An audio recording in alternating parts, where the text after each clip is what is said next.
Assalamualaikum warahmatullahi wabarakatuh. Saya sedang bersama dengan senior saya, kakak kelas saya di Mesir, Al-Mukarram, Ustadz Dr. Damanhur Abbas. Nikmati kajian-kajian tausiah beliau yang bergizi, berkualitas di channel Ustadz Damanhur Abbas. Jangan lupa tonton, subscribe, like, share, and comment. Assalamualaikum warahmatullahi wabarakatuh.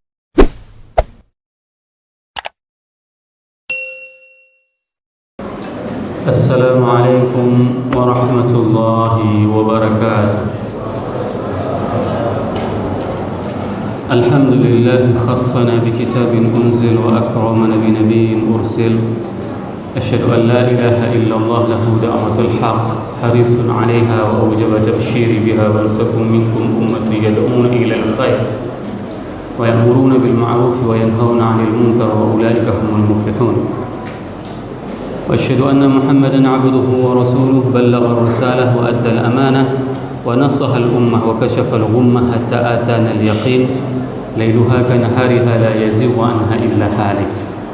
اللهم صل على سيدنا محمد النبي الأمي الحبيب المحبوب العلي القادر العظيم الجهد وعلى أزواجه أمهات المؤمنين وذرياته وآل بيته وأصحابه أجمعين. Rabbi shrah li sadri wa yassir li amri wahlul 'uqdatam min lisani yafqahu qawli, amma ba'd. Para asatiz yang saya muliakan, ayah bunda yang saya cintai, dan bapak ibu jemaah salat tarawih dan Isya yang dirahmati Allah. Pertama-tama dan senantiasa kita memanjatkan puji dan syukur kita kepada Allah yang telah memberikan nikmat iman kepada kita.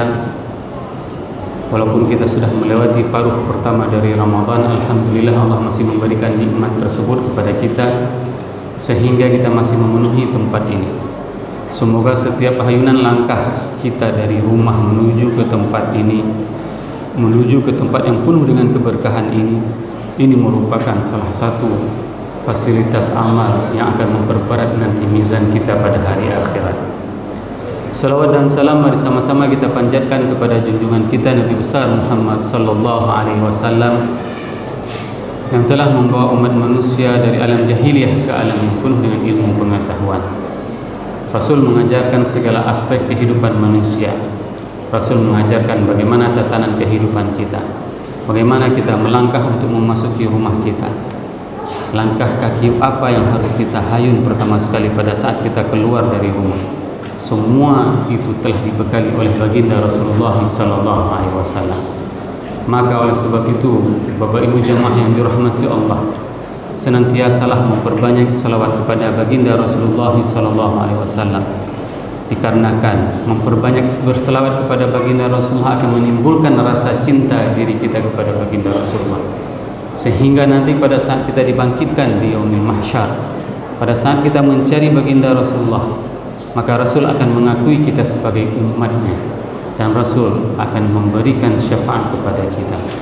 Semoga Bapak Ibu jemaah yang berhadir pada malam yang berbahagia ini di Masjid Taqwa Muhammadiyah merupakan di antara umat Nabi Muhammad sallallahu alaihi wasallam yang akan diberikan syafaat kelak di hari akhirat. Allahumma amin. Bapak Ibu jemaah yang dirahmati Allah, Al-Quran merupakan pedoman hidup bagi manusia. Kalaulah kita seandainya memahami bagaimana ayat-ayat Al-Quran itu diturunkan, tentu itu akan menggetarkan jiwa kita. Pada saat Al-Quran mengingatkan kepada kita tentang bagaimana penciptaan yang ada di atas jagat raya dan pada tubuh manusia, ada beberapa hal yang digunakan di dalam Al-Quran. Allah berfirman di dalam surat As-Sajdah, A'udzubillahi minasyaitonirrajim, Bismillahirrahmanirrahim. Qul huwallazi ansha'akum wa ja'alakumus sam'a wal absara wal afidah qalilan ma tashkurun. Ada beberapa kata yang digunakan di dalam bahasa Arab untuk penggunaan kata-kata penciptaan. Kalau seandainya penciptaan sesuatu itu tidak pernah ada, maka Al-Quran itu mengungkapkan dengan kata-kata Badi'us samawati wal ardh. Bermakna apa? Bahwasanya jagat raya itu belum pernah ada, maka Allah menciptakannya. Maka penggunaan kata-kata untuk sesuatu yang belum pernah ada diciptakan oleh Allah, maka Allah menggunakan dengan kata-kata badi.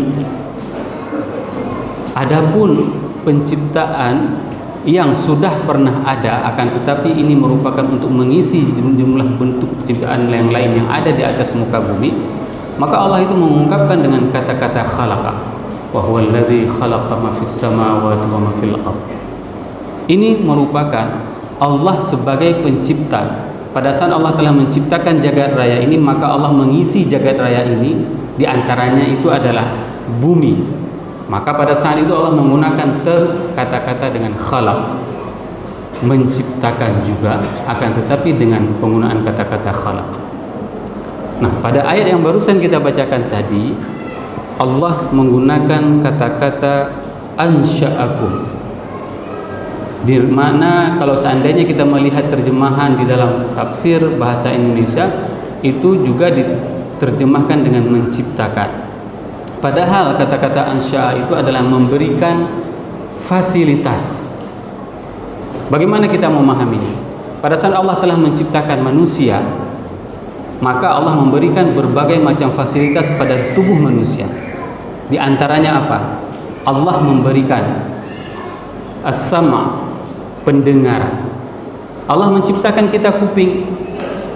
Kuping ini adalah merupakan alat, di mana alat ini bisa mendengar. Maka kata-kata ansya'a, Allah memberikan pendengaran pada kuping yang sudah diciptakan oleh Allah.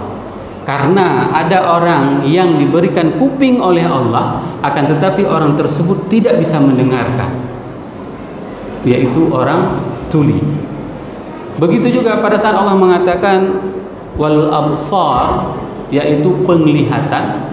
Karena berapa banyak di antara orang saat mereka ada mempunyai penglihatan, Allah memberikan kepada mereka mata, akan tetapi mata tersebut tidak bisa dia lihat. Bahkan matanya masih kelihatan bagus, tapi kalau untuk melihat, maka mereka sudah tidak nampak lagi. Maka ini adalah fasilitas yang diberikan oleh Allah. Dalam bahasa Inggris disebut juga dengan giftness, hidayah. Dan ini dari mana kita ketahuinya? Dengan kata-kata ungkapan wal afidah. Afidah ini diterjemahkan di dalam tafsir bahasa Indonesia dengan hati. Akan tetapi kalau seandainya kita ingin melihat lebih detail, kata-kata afidah itu bukanlah bermakna hati, akan tetapi cahaya yang berada di dalam hati seseorang. Cahaya inilah yang akan membuat koneksi, atau disebut juga dengan al-khantara bainal qalb wal aql. Adanya jembatan yang menghubungi antara hati dengan akal, sehingga terpancarlah seluruh jawarih, seluruh anggota tubuh dia itu dengan afidah, dengan cahaya yang diberikan oleh Allah kepada orang tersebut. Ini yang memang harus kita pahami bersama. Pada saat semua orang itu mempunyai cahaya di dalam jiwanya, akan tetapi cahaya tersebut tidak akan pernah bisa diraih sendiri kalau seandainya dia tidak pernah berupaya untuk melatih dirinya. Dan hidayah ini dan cahaya ini merupakan adalah pemberian dari Allah. Dari mana kita mengetahui bahwasanya cahaya ini adalah pemberian dari Allah? Mari sama-sama kita melihat di dalam surat Al-Qasas ayat 10. Allah berfirman, a'udzubillahi minasyaitonirrajim, bismillahirrahmanirrahim, wa asbaha fuadu ummi Musa farigha. Dan ketika cahaya di dalam hati ibunda Musa itu kosong. Bagaimana bisa kosong? Pada saat itu Fir'aun mengumumkan pengumuman, semua anak laki-laki yang lahir dari Bani Israel bunuh mereka. Ini adalah ultimatum dari seorang penguasa. Apa yang dilakukan oleh seorang bunda, seorang ibu pada saat mendengarkan pengumuman dari pemerintah bahwasanya semua anak laki-laki yang lahir pada tahun itu akan dibunuh semuanya? Maka di sini diungkapkan oleh Allah kepada ibunda Nabi Musa, wa asbaha fuadu ummi Musa farigha, bahwasanya cahaya di dalam hati ibunda Musa itu kosong. Kenapa bisa kosong? Karena ini adalah sebuah kepanikan yang terjadi kepada seorang ibu. Tidaklah mungkin seorang ibu itu akan tega untuk melemparkan anaknya ke dalam sungai. Kenapa? Karena seorang ibu itu mempunyai sifat hanannya, sifat kasih sayangnya, sifat cintanya, sifat segala-galanya terhadap anaknya. Maka pada saat Allah memberikan wahyu kepada ibunda Nabi Musa, maka pada saat itu dia kosong. Sehingga apa? Sehingga Allah mengatakan, in kadat la tubdi bihi laula an rabatna ala qalbiha litakuna minal mu'minin. Kalaulah seandainya Allah tidak mengokohkan ketubuhan dia untuk melakukannya itu, maka dia tidak akan pernah bisa menghanyutkan anaknya. Tapi inilah salah satu pelajaran paling penting kepada kita, Bapak Ibu jemaah yang dirahmati Allah. Jangan pernah ragu apapun yang diperintahkan oleh Allah kepada kita. Lihatlah dan belajarlah dari kisah ibunda Musa. Anak itu berani dihanyutkan dikarenakan apa? Dikarenakan perintah dari Allah. Kenapa? Pada saat seseorang itu konsisten terhadap apa yang diperintahkan oleh Allah dan Rasulnya, maka Allah akan mengembalikan kembali. Dan ini dibuktikan pada saat Musa setelah dihanyutkan, disuruh pantau sama saudara perempuannya, dan sehingga Musa itu dihanyutkan, dibawa ke dalam istana Fir'aun. Bayangkan, anak yang memang jatahnya harus dibunuh, namun diselamatkan oleh Allah. Sehingga apa? Masuk ke dalam istana. Dan yang anehnya, tidak ada satupun susu yang mau disusui oleh Nabi Musa. Semua dia tolak. Sehingga dibuatlah pengumuman. Pada saat itu dibuatlah pengumuman siapa yang bisa menyusui. Akhirnya apa yang terjadi? Allah berfirman, wa harramna 'alaihi al-maradi'a min qabl.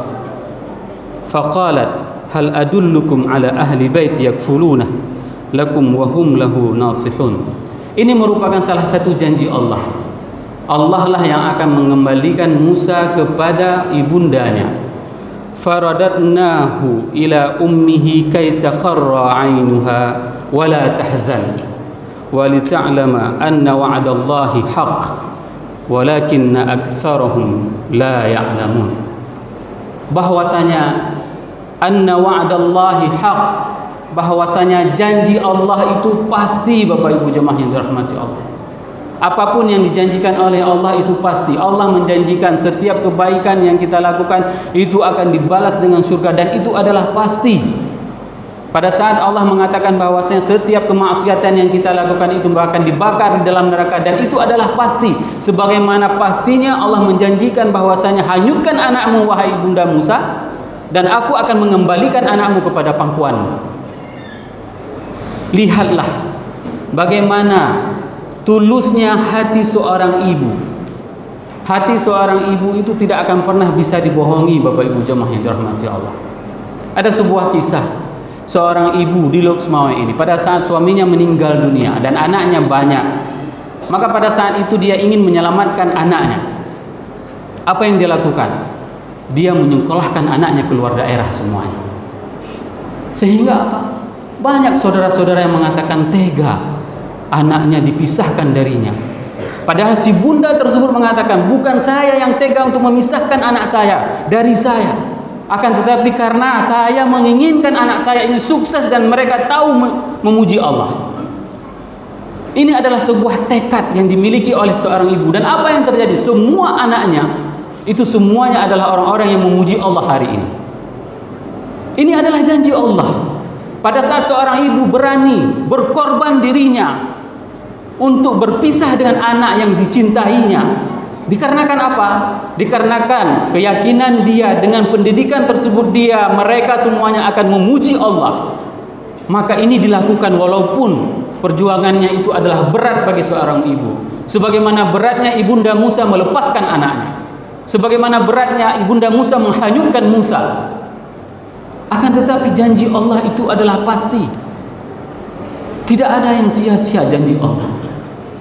Ini adalah sebuah kisah nyata yang diungkapkan di dalam Al-Quran, dan kita sering melihat betapa besar pengorbanan yang dilakukan oleh seorang ibu pada saat mereka menitipkan anaknya di tempat-tempat pendidikan seperti ini. Baru-baru ini kami melakukan mukhayyam Al-Quran. Ada salah seorang ibu yang menangis 2 hari di dalam kamar dikarenakan apa? Tidak bisa buka puasa bersama anaknya. Coba bayangkan, berpisah dengan anaknya, tidak bisa buka puasa bersama. Saya mengatakan ini adalah investasi, ibu. Ini adalah investasi. Pada saat anak kita menghafal Al-Quran, lelah mereka, tidak pulang bersama kita. Tapi ini adalah investasi yang paling mahal. Kapan kita ketahui bahwa investasi ini mahal? Nanti, pada saat kita sudah meninggal dunia. Pada saat mereka mengadahkan tangannya meminta kepada Allah. Pada saat kita sudah terbujur di dalam kuburan. Maka pada saat itulah kita baru merasakan ternyata inilah investasi yang pernah dulu saya lakukan. Maka oleh sebab itu, Bapak Ibu jemaah yang dirahmati Allah, janganlah kita menyia-nyiakan kesempatan yang Allah masih berikan kepada kita. Alhamdulillah, Allah masih memberikan kesempatan kepada kita untuk senantiasa mendekatkan diri kita kepada Allah dan kepada Rasul-Nya melalui bulan Ramadan ini. Semoga ketaatan kita ini bukan hanya half and half, bukan hanya setengah-setengah, bukan hanya pada saat Ramadan kita ini taat kepada Allah, akan tetapi ketaatan kita juga kita hadirkan walaupun Ramadan itu sudah tidak ada lagi.